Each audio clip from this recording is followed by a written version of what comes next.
Hello crafty people, it's Sharon here, and as previously warned, we're going to start moving into our Christmas preparation for this video today. So you will see I've got a lovely wintry card here for you where we're going to learn some ink blending techniques and some lovely colouring techniques with alcohol pens, as well as how to do some really good cutting out and to create a beautiful aperture for quite a clean and simple card. Now my plan is that I'm going to do 3 videos, maybe 4, all using one stamp set and showing how you can use the same stamp set in different ways to get value for money out of your stamps, of course, and to show you different ways of using the same thing. So this is the first in that series, and the stamp set that we're actually using is from HobbyArt. I'll just bring it in so you can see. Now unfortunately for you, I cut my package down so that I could store it more easily, but it comes from HobbyArt, and if you are interested in it, it is called Round Penguins. And it's from the Sharon Bennett selection, and it's reference number CS217D. It's an A5 stamp set, and if you can see on there, we've got a variety of different penguins and accessories, and some fish and lots of other things. So it's a really good stamp set that you can get a lot of use out for winter, Christmas, or anything, anyone who likes penguins really. So that's what I'm going to be using for my variety of cards, starting with this one, which is going to be the most clean and simple of the trio. What you'll find is that we're going to be using similar products all the time, so you don't have to have loads and loads of stuff, but just changing it up a little bit to create different looks. So without further ado, let's get started on this card here, and the first thing we're going to do is make this aperture that you see using Distress Oxide inks and a stencil. So to begin with, I've cut myself a piece of card which is 14.5 centimeters square, which is just a little bit smaller than my 6x6 card blank that I've got. At home you might want to just check and measure your 6x6 card, because I know the ones that I've got, which happen to come from Hobbycraft, are bigger than your average 6x6 card. So if that's the case, all you need to do is reduce this down by 0.5 centimeter or 1 centimeter, whatever suits your card. Now the next thing we're going to do is place this on a stencil, and I think I've shown on some of my previous stencils my little trick for getting the aperture in the right place, even though you can't necessarily see where your aperture will be. So I'll just quickly run through that. What I'm going to do first of all is taking my piece of card, put it flat on my surface, and then place my stencil over the top. And then I'm going to draw some registration marks, which hopefully you might be able to see, around the corners of my card, because I can see the card through the stencil. So I'm just drawing corner marks here in pencil, which means that if I want to use a different size of card, I can easily rub these off, or I can keep them if I want to. The next thing I'm going to do is pick up my card and simply place it over the top, making sure that it lines up with those corner marks that I've just drawn. But before that, let me just grab my bits of tape, which I had ready to stick it in place. So having lined it up from underneath, I can now know that as long as I put my piece of card within these markers that I've made, I can be confident that my aperture is going to land up exactly where I want it to be. So I'm just going to place that there like so, and just add some tape to give it a little bit of security. And when I flip this over, I've then got my stencil in place, and what you will see if I flip it round is I've positioned my aperture so that it's not dead central, it's slightly up a bit, leaving a larger area down here which will give me room for my sentiment. Now I wouldn't have been able to do that had I not used that little technique to position my aperture in place. It would have been a total guessing game. The next thing I'm going to do is I've got a piece of masking paper here which I've cut into a wavy line to represent the snowdrifts, and we're going to put that in place somewhere on my little piece of card, and I'm just deciding which one I want to use.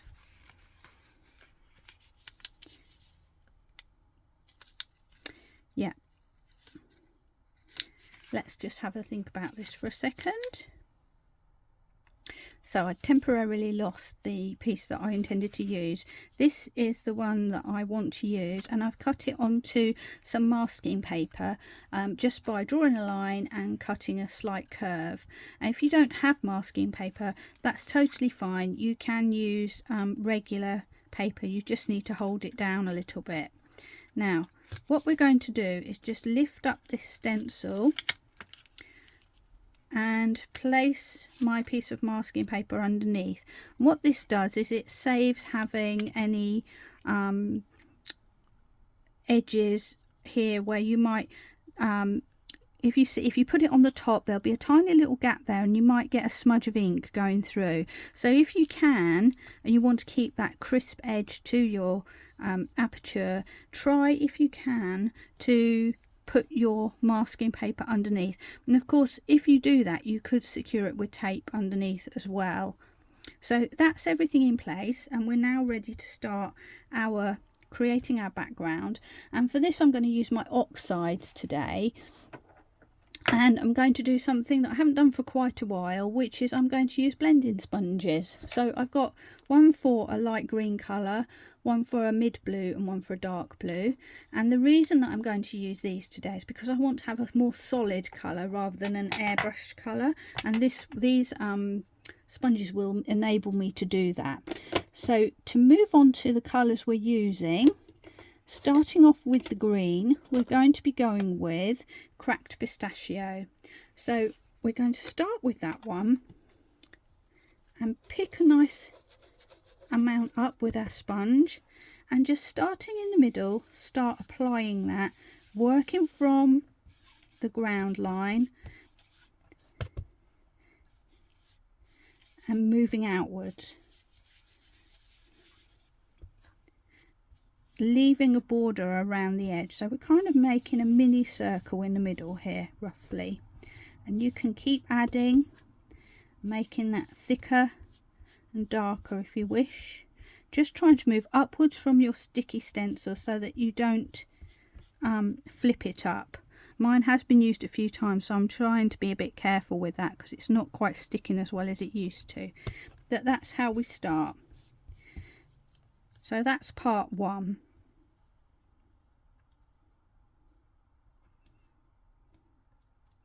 Ready to go.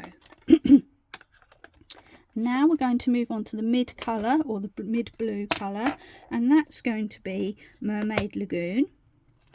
And I'm going to take a stencil brush once again, pick up my ink once again, and this time starting from the outside of the stencil, start to work my way in.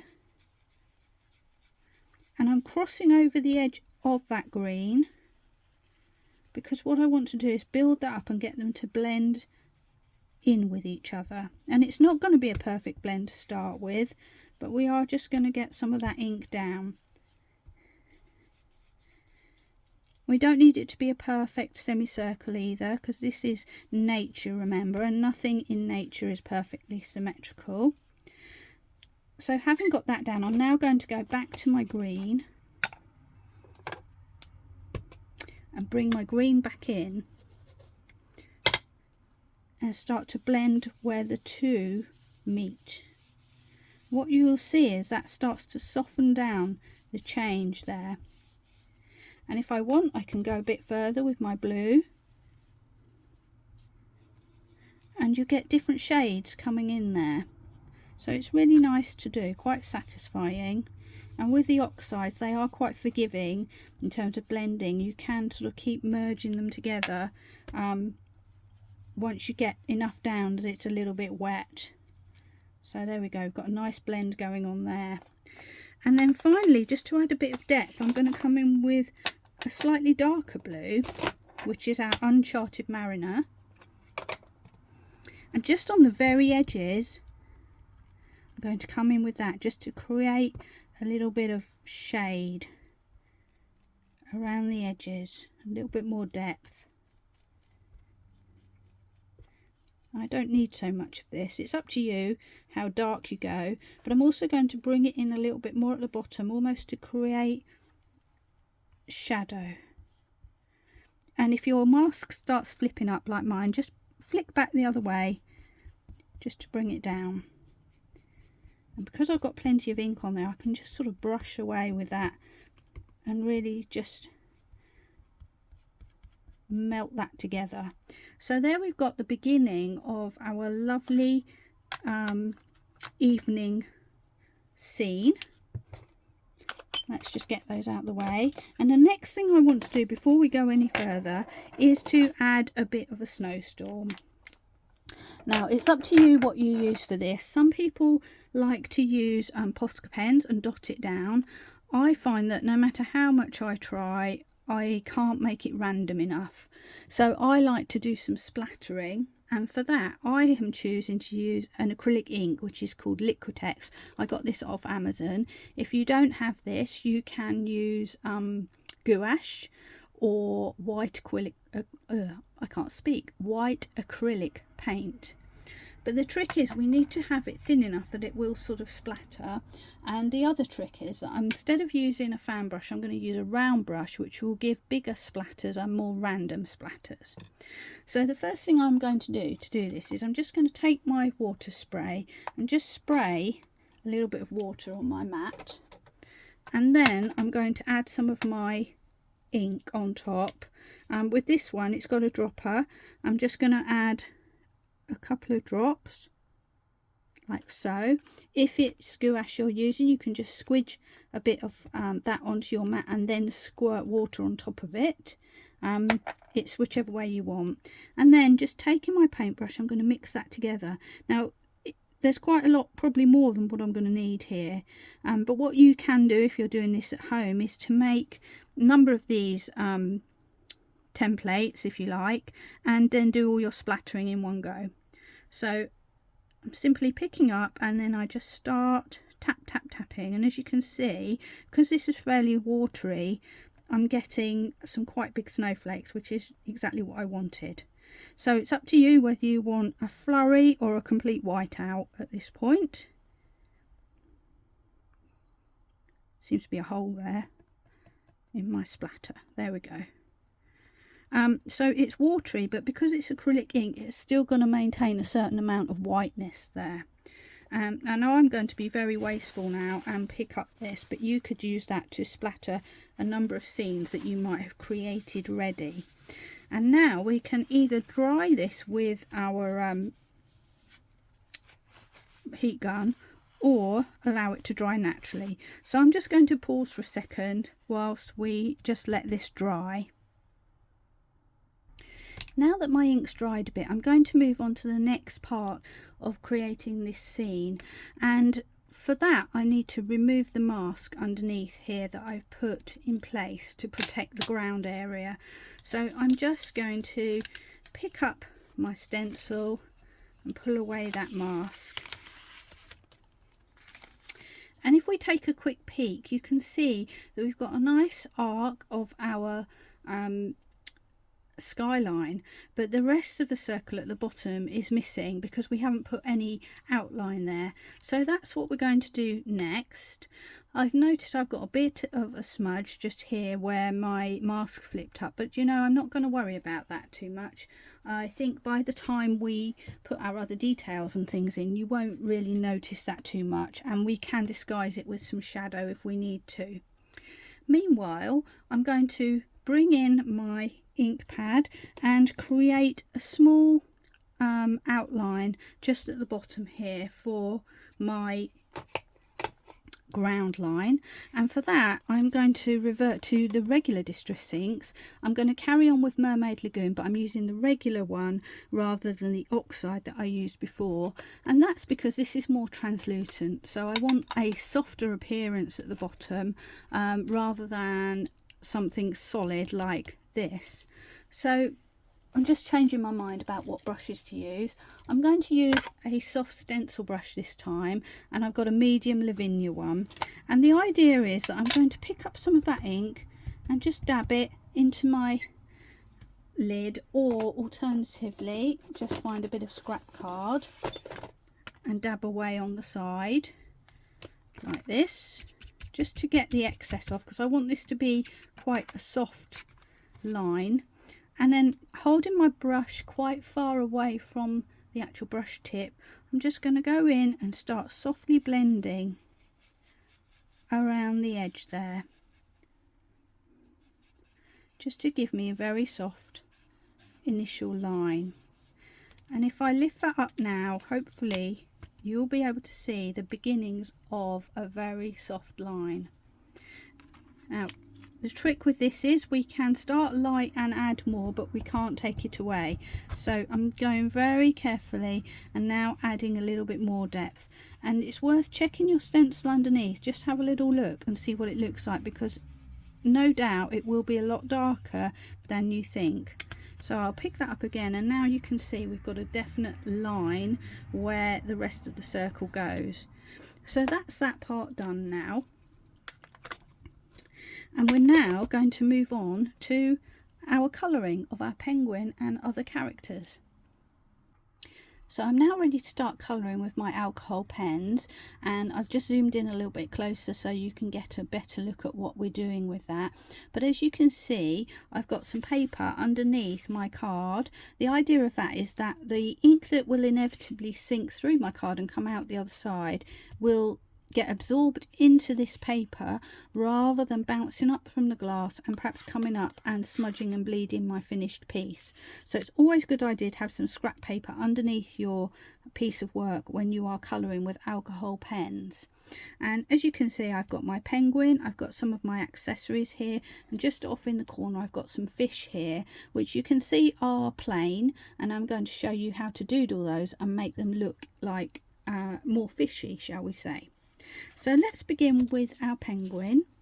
I've stamped him using Memento black ink, and I'm using a smooth white card, but this time I've gone for something that's a bit more thinner and flexible. So Nina card would work well. You want something about 160 GSM, and the reason for that is that it just makes it easier to do your cutting out afterwards. You can use thicker card if that's what you've got. It'll just take a little bit more time to do your cutting. So the first thing what I'm going to do is I'm going to do his feet and beak, I think. So let's see, or shall I? No, we're going to do his belly. What I'm going to do is give it a little yellow glow, as we see with some king penguins and things that you might see on TV, on nature programs, etc. But I want to get a nice blend out rather than a solid line. So what I'm going to do first of all is bring my blender pen in, and I'm using my Ohuhu brush markers here, and I'm just going to roughly scribble some of that clear alcohol ink around where I want my yellow to start to blend, and hopefully you can see that's left a sort of dark shadow. I'm then going to go in with a very pale yellow, which is, if I can find it, Y030, and I'm going to start to put some of that into his belly. So I'm going in and I'm just going to colour and just bring it up there into that area where I put my blender pen. And remember, with alcohol pens, they do have a tendency to lighten up as they dry a little bit, but that's just got that in. And just to reinforce that fade out, I'm going back with my blender now, and I'm just going to colour over those edges to really give them an opportunity to soften and blotch and blend out a bit. Now it looks a bit rough at the moment because we can still see the alcohol, but when that blends and dries we will get a sort of fade out effect. But I do want to have a bit of shadow at the bottom. I don't want him to have a flat belly, so I've picked number Y3, and I'm going to bring some of that in around the bottom of his belly and areas where I think there might be some shadow, just like so. And then back with my lighter colour, and I'm just going to blend the edge of that a little bit. Let that all blend away. Now if I want to add some further shadow there, I can pick a very pale grey, so I've got CG030, which is going to come into play on the other parts of my penguin, and I can just bring some of that in at the bottom there, just to give a hint of shadow in the very darkest areas. And then I'm going to leave that alone and let it do its thing. I'm going to give him a little bit of yellow around the top of his eyes here, just for a bit of contrast really. So I'm going to just draw, not with that one, I picked the wrong one, never mind. I'm going to draw with my palest colour and just bring that in there like so. And because I made that little error with my darker yellow, my Y3, I'm just going to bring that in at the bottom there like so. And then with my blender, just going to come in and blend that away. Hopefully you can start to see now, as this alcohol is drying, we're getting like a fading out effect with that pale yellow, which is really nice, because it looks as if the feathers are transitioning from yellow to white. So I really like that. It's a nice simple technique, making use of a blender pen there. Okay, next let's tackle his black feathers, and for this I think if you know me, you'll know I've mentioned this before. We don't really use actual black, we use varying shades of grey. So we want a highlight area and then shadow around that, which then your brain translates to create a black object that has actual shape and reflection and light on it. And so that's what we're going to try and replicate here. And a good place to start, if you're not sure about this, is on a smaller area. So I'm going to go for his little wing on the side, and I've picked 3 shades of grey. I've got CG020, which is my first one, and then after that I'm going to add in CG050 and CG070. So first of all, taking my lightest colour, I'm going to cover the whole of that wing with that light grey. And you'll remember this is the light grey that I used to add the shadow on the bottom, so hopefully it'll be coherent and will sort of gel together. Sorry about that, I just hit my camera with my pen then. And the next thing I'm going to go, because it's a small area, I'm going to go straight to my darkest colour to make sure I've got room for it, which is CG070, and I'm going to bring some shadow in there. And I'm basically just kind of dotting it really, so that I'm trying to avoid having too much of a solid line. And then onto my mid colour, which is CG050, and I'm blending into that grey, dark grey, and then coming around, making sure to leave some of that highlight area there. And if I feel like that's a bit solid, I can just go back. And I'm going to probably do this again just to add more ink, which will give a more diffused blend. But before I do that, I'm just filling in that light area again. So we've started the process. I'm now going to go back with the dark one to reinforce that, across to the middle. And you'll see this will blend much more easily on the second time. It really starts to merge together. And then finally just touching in on the edges with my light. And that's how we create the feeling of a black-ish kind of area without actually going deep black. So now I'm going to move on to his forehead here. And I'm going to repeat that process. So lightest colour first, and remember you can twist and turn your work as you're going to make it comfortable for you to colour. And then I feel like the light is going to be coming from above and sort of shining down, so the darkest area is going to be this sort of V shape area.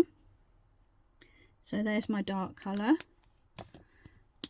and then I'm coming in with the mid, and his head will sort of disappear over the back, so I'm going to make an outline all the way around so that the highlight is in the middle of his head. because I'm imagining if you turned him sideways he'd be like a little round ball. So this part here is starting to dip backwards again. Hope that makes sense. But do you know what, it doesn't even matter. The most important thing is just to get some light and dark contrast, which gives your creature a more rounded shape, and that's all you need. Nobody's going to be checking out your colour theory, and I for one am not the master of colour theory or light and shade theory, so you know, just do what feels good to you, really. There we go. And then I'm just going to bring in that light colour again, just to make sure we've got that highlight in the middle. And then finally we've got this sort of area on the edge here, and we're going to do the same thing. So this is the biggest area. I've left it till last, but we're going to do it all in one go. So nice coating of the light grey, coming in with the dark grey, and this time I'm thinking he is going to, let's have a look, I think the light's coming from over here, so I'm going to put some dark down here.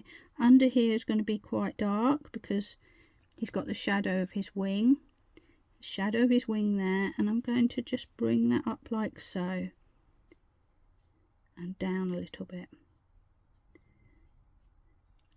So I've got some areas of darkness, and then I'm coming in with my mid-grey. I'm going to put some of that mid-grey here and down the side, and I'm going to create that highlight area just where his wing curves. I've got the tiniest bit of highlight there, which I may well lose in a minute. We'll have to just see how that works out. Now I'm going to go back with my dark colour, just reinforce that a little bit. It doesn't have to be exact as it was before, just roughly in those areas. Sorry, I do keep hitting my camera because I've got it close to the image. Go into my middle, blend away, and because this is the second coating, it's going to like soften and blend a little bit easier than it did before. And finally back to my lighter colour, and there we have all these black areas done. So now we're going to move on to his flippers and his beak, and for this I've got two colours. I've got Y4 and Y3. Let's do his beak first. I'm going to go with the lightest colour, which is Y4. And I'm just going to leave that and let that dry for a moment. And then I'm going to colour his flipper, or his feet. No, it's not his flipper, is it?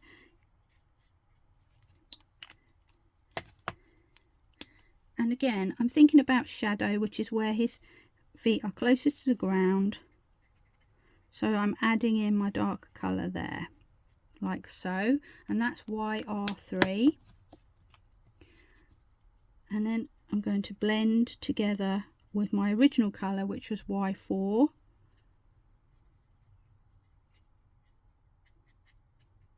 Just to soften that out a bit.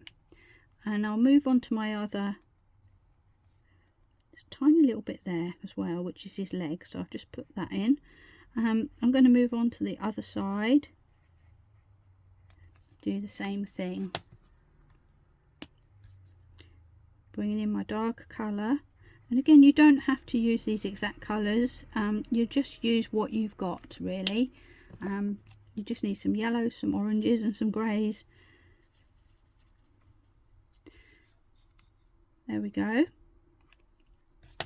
And I might come in and just reinforce that dark area with my dark colour once again. And then just coming back up to his beak, I'm simply going to add a little bit of shadow with that dark colour, just by drawing around the edges there, and then just colour with my lighter colour. And that's our penguin done. So that's part one. We now want to make sure he's got some lovely accessories to keep him warm in the chilly weather. So we're going to give him a lovely hat and scarf, which we're going to colour in shades of red. And we're going to adopt a similar sort of principle as we did with the grey of our penguin to make him look black. We need to have a light area and a dark area on our pieces, and sometimes the way to do that is to have an almost pinky colour in the middle that's not really red, which will act as if the light is shining on that item. So with that in mind, I'm starting off with R1, which is actually called Coral Pink. And I'm going to first of all colour in the bobble on the top, and I'm going to let that dry. I'm going to leave that as it is. I'm then going to go into the middle of the hat. Because this is a relatively small area, I'm just going to go in there and do the whole hat. I'm going to leave the bobble alone for a while though, and I'm going to concentrate on the actual main hat itself. So I'm going to go with my darkest colour now, which is going to be R8, and I'm going to add those low lights first. Now with this one, when I cut it out, I'm going to cut it out dead on the line. So if I happen to go outside of the line a bit, it doesn't matter because we're going to cut it all away. But what I'm doing is thinking that the darkest areas are going to be around the sides and the edges of my hat.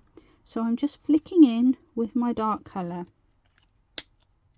I'm then going to go to my mid colour, which is R5, and I'm just going to bring that in a little bit further, starting from the edges of my darkest colour and flicking in and thinking about any other shadows that might happen, as in underneath the bobble there and along the edge of the rim of the hat, but trying to make sure I do leave some of my light area there in the middle. And back to my palest colour, and I'm going to flick inwards. I'm not going all the way, so I've got kind of even the lightest in the middle, 2 layers of my light colour on the side here, and that gives a little bit of contrast as well. But what I do want to do now is go back with my darkest pen and just kind of reinforce that shade. And if that's not enough, you can come in with a pencil, even a dark grey or even a black pencil, and just lightly apply it to give that idea of more shade. And another trick we can do to add the idea of more light is to add some white pencil on our lightest areas. So I'm going to do that just to show you how we do it. So here's my white pencil. This is an Ohuhu one, and it's either wax or oil based, I'm not sure. The point is it's not a watercolour pencil, because I don't think that would have strong enough pigment. You could use this, or you could use a white pastel pencil, which will give a more chalky finish as well. So what I'm going to do is just in that middle area, just scribble lightly over that. And as you can see, it just adds a little bit, a subtle amount of light, depending on how hard you want to go. So it's not as strong as if you've got a white gel pen, but it just gives you that little bit of reflection there, which I think is really great. Now remember our little bobble here. I want to now add some little dots, which will look as if it's all fluffy, and so I'm going to use my darkest colour first, and because this is now dry, hopefully this will dot and not spread and merge too much. So I'm just adding dots and fading them away as we get closer to the middle, adding more dots in what would be the darker areas. And then I'm going to go to my mid colour, do the same, add some more dots and start to fade those out. There we go. Now we can either leave it at that, or we can bring in a gel pen and just add a few white dots, which will just serve as highlights to give that idea that this is a round object. And there we have our hat done. So now we're ready to move on to our scarf, and we're again going to follow the same principles. Now if I bring in my card quickly, you will notice that this scarf has little loops on the bottom of it. This scarf does not, and the reason why is because I thought, do you know what, that's too much effort to cut out these little loops, so I actually just cut them off completely, and I don't think that the image has lost any of its sort of integrity as a result of that. So it's really up to you what you choose to do, but that was what I decided to do. So I'm going with my light colour once again, and I'm going to colour the whole of a segment. There we go. And follow the same pattern that I did with my scarf, my hat. So I'm going to bring in my darkest colour, flicking in where I think it will be darkest.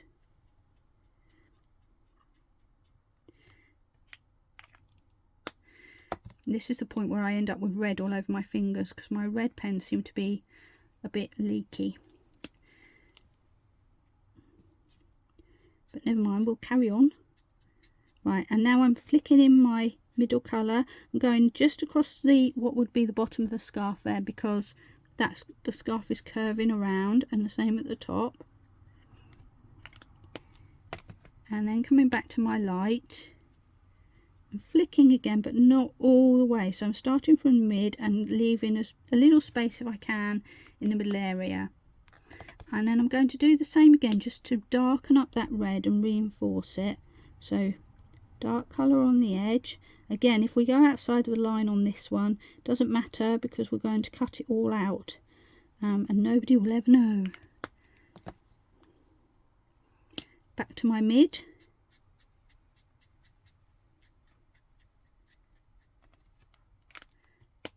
And my pale. I'm now going to go ahead and complete each of the other segments of my scarf in the same way. I'm just going to pause while I do that, rather than you have me watching me doing the same thing over and over again. And there we have my accessories ready to go. As a final touch, I'm just going to bring my white pencil in and just do the same process. Add a little bit of extra highlight, just for a little bit of extra effect.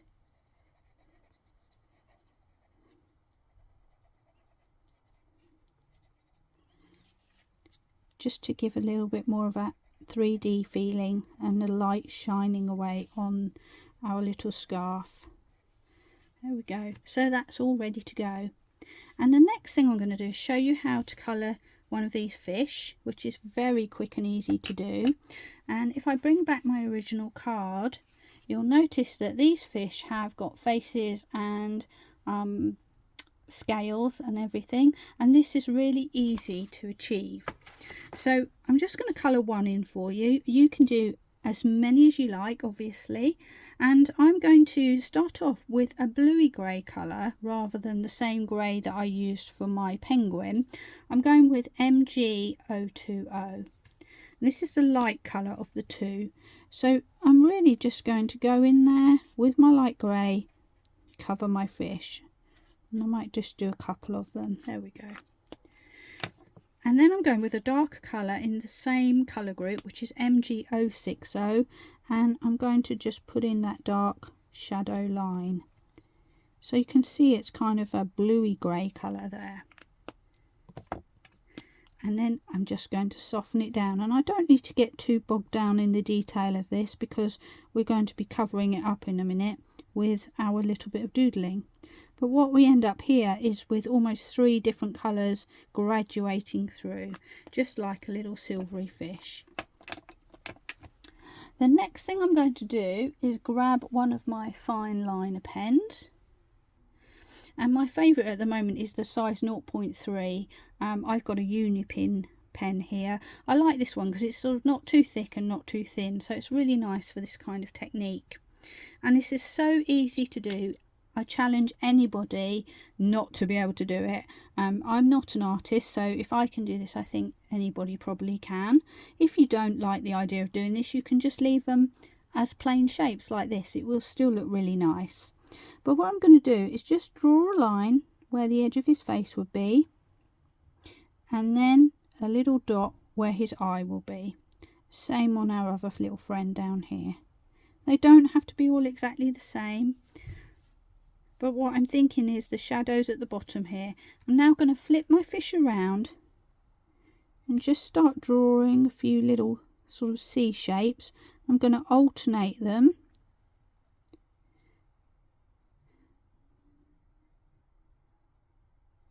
Down to the end, and let's just add a few lines for the flipper of his tail, and that's it really. So same on this one. So again, I'm staggering them. If you can't, it doesn't matter, it's just the overall effect you're looking at. And again, just add a few little lines for his tail, and that is our fish done. The next thing we're going to do is cut out all our little pieces. So we've got penguin, fish and accessories. We're going to cut out the penguin with a little white border around the edge so that it helps him stick out from the background, and these other things are going to be stuck on top of him, so I want to cut them out directly on the line because I don't want any white borders in the middle of his body, for example. And I'm not going to sit here and cut them all now on camera because that might be a bit boring, but if you need some help on how to do cutting, I have got a specific video which tells you the techniques for cutting out fussy cutting items like this, and I'll post a link to that in the description that goes with this video. My pieces are all cut out now, so hopefully you can see I've cut my penguin with a white border around the edge, and my accessories and my fish I've cut directly on the line with no white border. Now if you remember, our little hat had lots of little spiky areas sticking around the edge. I've not really cut all of those out, I've just kind of done a round shape around it, which I think will be good enough because we could spend all day cutting into those, and nobody's got time for that unless you really want to, but it doesn't hurt to leave it just like that. So let's get our fish out the way for a minute, and we're just going to stick our clothing onto our snowman. So first of all, I'm just going to roughly work out where I need them, because this scarf needs to go quite high up so that it fits on him. So I'm going to do that first, and I'm just using a little bit of pin flare glue to stick that down. And then I'm going to leave him to dry for a second while I complete the final touches on the background. So here's our scarf, and you can sort of change the angle of that to suit whatever you want it to be.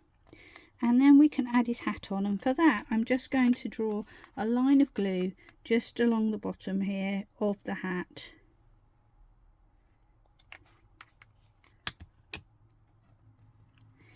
And just stick that somewhere on his head, like so.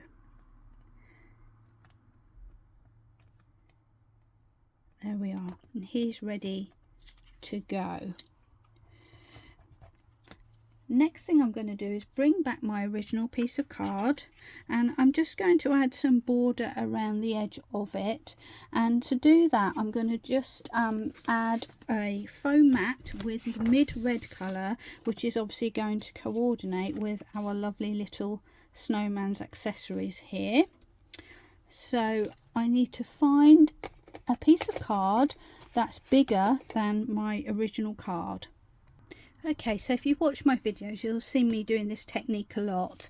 I'm basically placing my card onto a piece of scrap paper and then bringing in a separate piece of card which is slightly bigger than the edge of my working piece of card, and I'm just going to place it just a millimetre or two in from the edge of my original card. So I'm kind of using it like a ruler. I then need to take the wedge end of my pen, my alcohol pen, and I'm just going to hold my card down and drag down quite quickly along the edge there.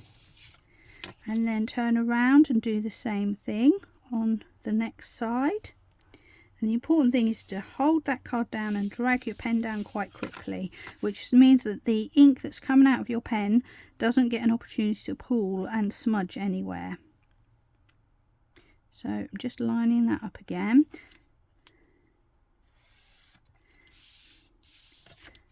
And finally onto the fourth side. And what this does is it creates the effect as if we've done matting and layering without actually using any card.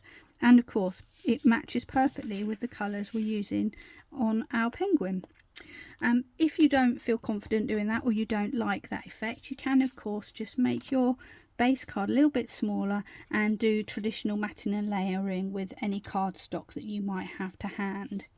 I'm now going to add a little bit more detail with a doodle line around the edge just to frame it further. So we're going to just draw a wobbly line all the way around.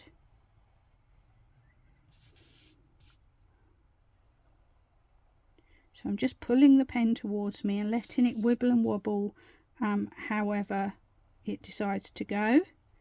I'm not trying to draw a straight line by any means, and then I'm just going to go over it again and just wibble and wobble in a slightly different direction so that I've kind of got a double decorative line.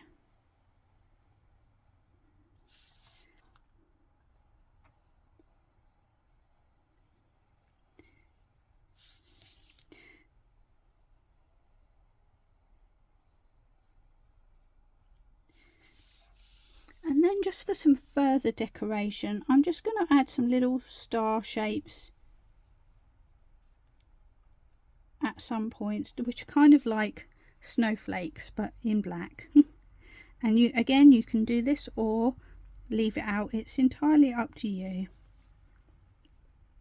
But I'm just drawing little asterisk shapes, that's literally it.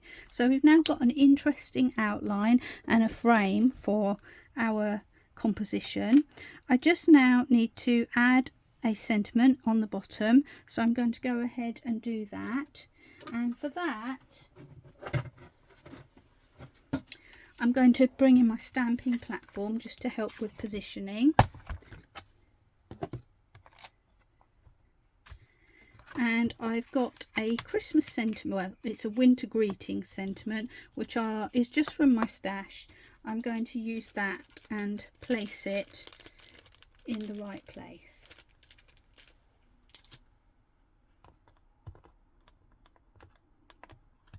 So here's my greeting, winter greetings, and I'm just going to place it at the bottom left here.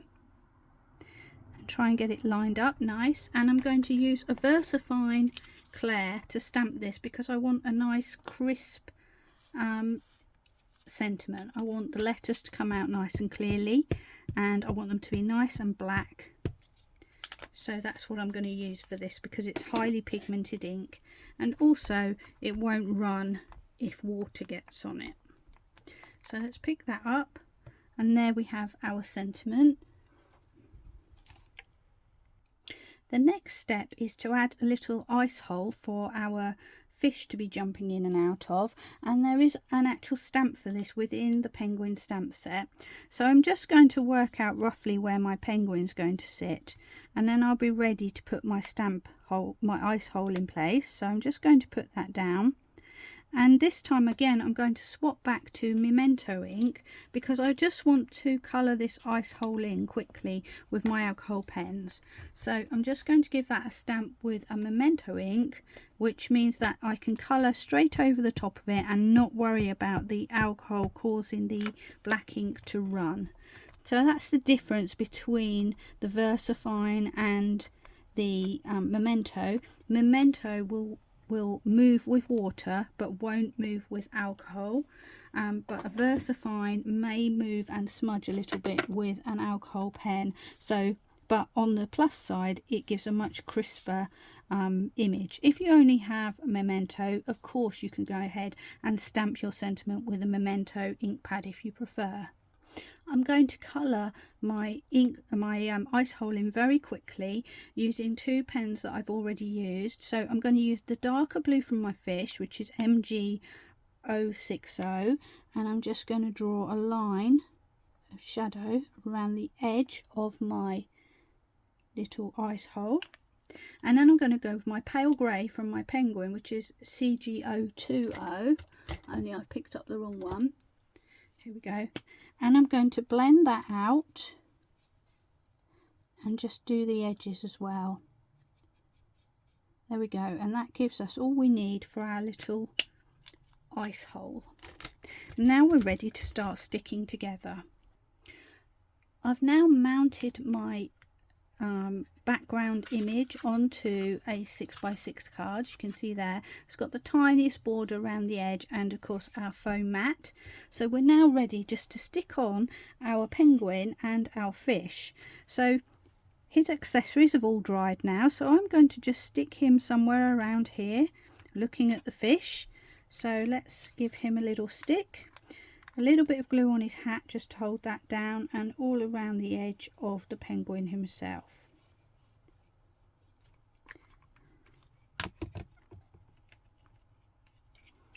Let's pop him in place. I don't want him completely in the circle or completely out of the circle. I'm kind of having him half in and half out just to draw us out of that circular area. And then I've got my bunch of little fish, so let's just bring those in, and I'm going to work out where to place them. Now the first one I'm going to do coming out of the hole, so I'm going to just cut his tail off quickly, and I'm going to stick him in the edge of this hole here. Now sometimes when you've got a really tiny piece, it's easier just to put a dab of glue onto the base card rather than trying to hold on to a tiny little fish. Now my glue wouldn't come out there, but there it is, and that means I can pick up my fish and just stick him in place. Now having got him there, he's now coming out of the hole. It's time to decide where my other fish are going to go. So I'm going to make them come around in a circle as if they're jumping round in a hoop. There we go. And this one's just going to be heading down towards the bottom. In fact, I might cut his head off. What do we think? Yeah, I think he needs his head cutting off. So let's just take his head away, and he's halfway back into the water. So let's stick him down first.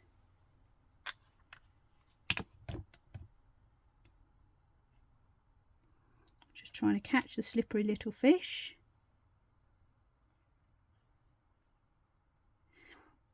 I'm not sure if I've made a mistake there really. I might change my mind. I'm going to just go with the 4 because he didn't look quite right. So I'm just going to move them around. And this is what happens. Sometimes you might change your mind a little bit. So let's just imagine. There we go. A bit like that. So I'm just moving them around and changing their direction a bit, so it looks like they're going round and round in a circle, playing a little game of jumping in and out of the water.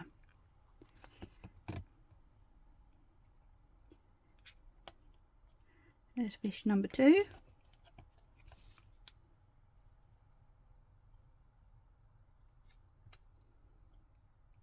Number 3, and finally number 4, which will complete our card. There we go. And then just one final finishing touch, which you can do if you want to, is just to ground our penguin a little bit so that he doesn't look like he's sort of floating in space. And to do this, I'm just going to bring in a dark grey, or you can bring in a black if that's what you've got, of a distress ink, which will be kind of translucent rather than the solidness of an oxide, and a tiny stencil brush. And I'm just going to take some of that grey and just scribble underneath our character very lightly, and then just drag it across to create a bit of a shadow. So I've drawn a line underneath and across the sides here, and then just dragged out to the left a little bit, which gives him a little bit of a shadow and makes him look like he's sitting on the ground a bit more. And that completes our card for today. So that's card number 1. It's taken a while to show you it, but that's because I've talked through every aspect. You'll be able to create this much more quickly when you're just doing it by yourself. This is obviously featuring our stencil background, our coloured in penguin, and cutting out and doodling our fish. And my next video will be a slightly different card using the same sort of characters and just changing it up a little bit. So thank you for watching me today. I hope you enjoyed this card, and I hope that I will see you back here again soon. Meanwhile, first Christmas card in the bag. Well done, July, and we're on the way to Christmas. Thanks again for watching, and I hope to see you soon. Bye!